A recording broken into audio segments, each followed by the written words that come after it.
Compre special series called Meaning of Music. Meaning of Music.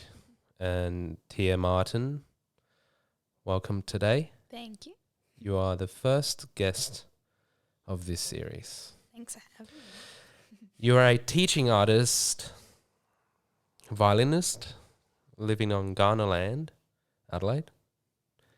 You hold a Bachelor of Music in Advanced, so that's on violin.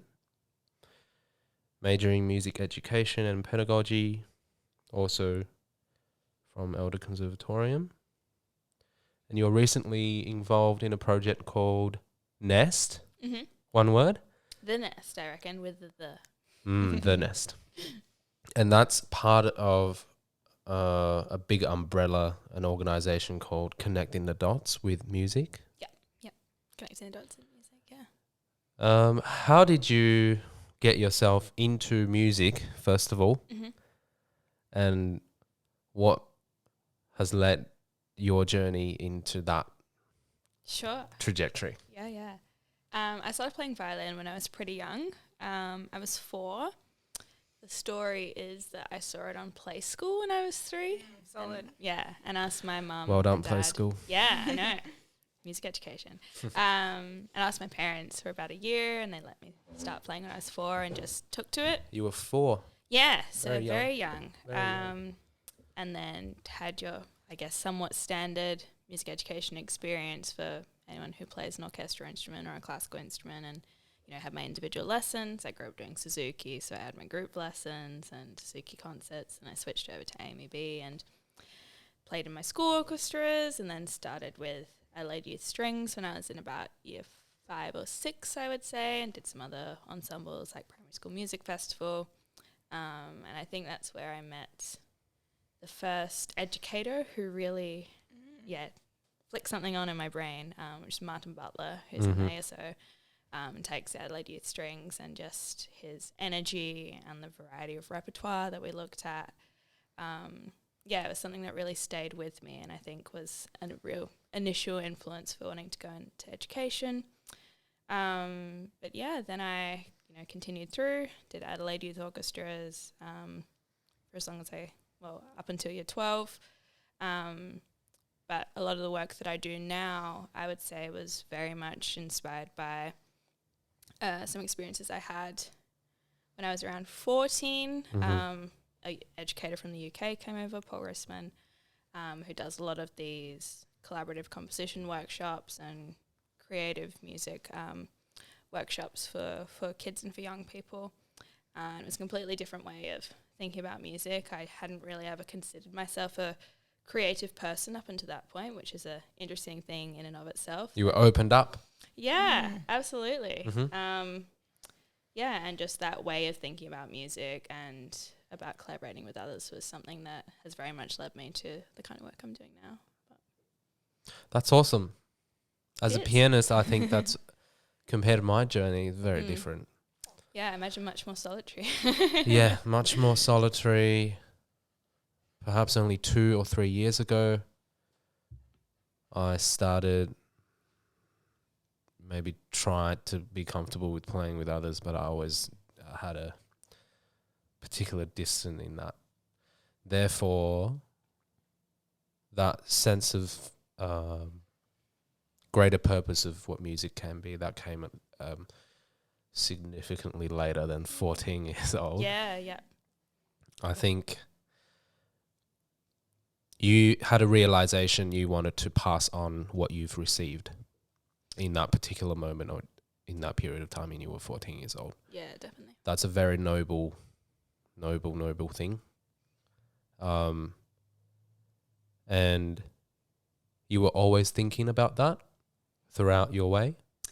Yeah, I would say so. And I think being surrounded by so many musicians for whom education was also a really big part of what they did, like Martin, who I already mentioned, Lachlan Bramble is another name that comes to mind, who's a violinist in the ASO, and people who really saw music making for themselves as something that was like deeply entrenched in community. And I think when you're around people who think about music like that, it becomes kind of part of the way that you do things as well. And so, yeah, I've always wanted to work with people. I love playing with people. I love supporting people. And from as early on as I can remember, I've always wanted to help out and, to tutor and volunteer and do things like that. And I'm really lucky that I can do that and make money doing that now. Absolutely.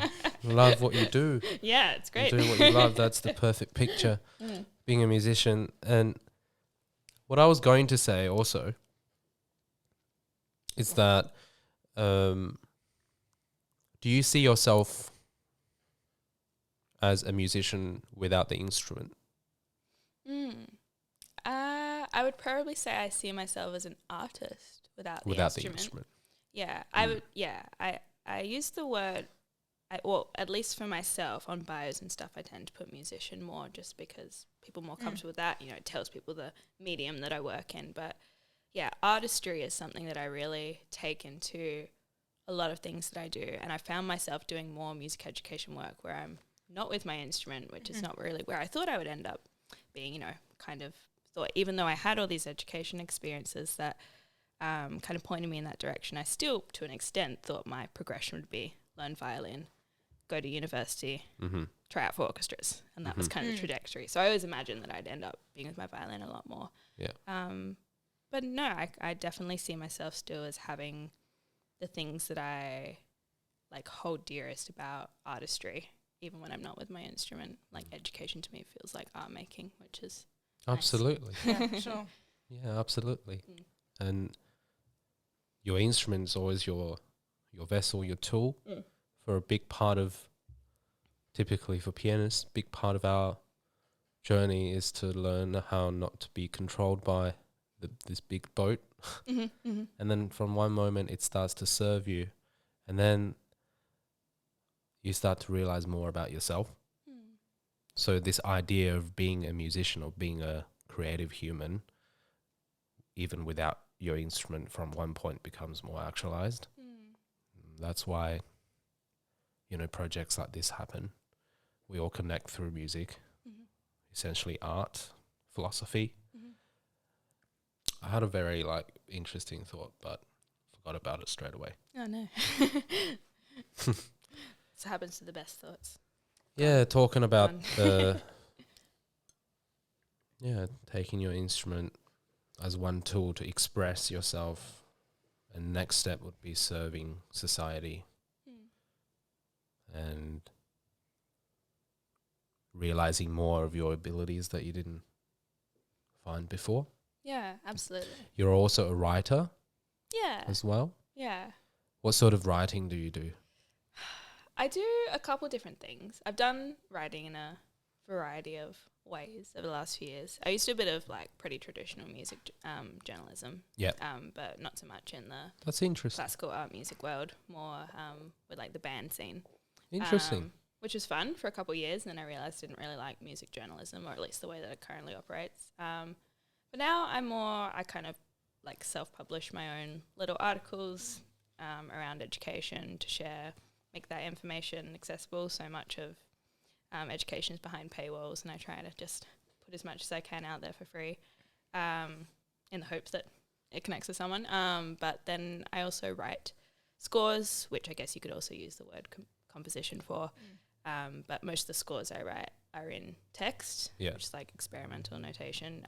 So yeah, I like the term writer because I'm still writing words, but they are intended as musical scores. But yeah, well, the idea of leaving literature evidence of your knowledge, is pretty much the way to pass on. Oh yeah, I love writing and I love reading, and it's been really cool to find text notation the last few years and to put those things together, music and words, in a way that feels interesting and relevant for me. But yeah, that's the lost thought I had.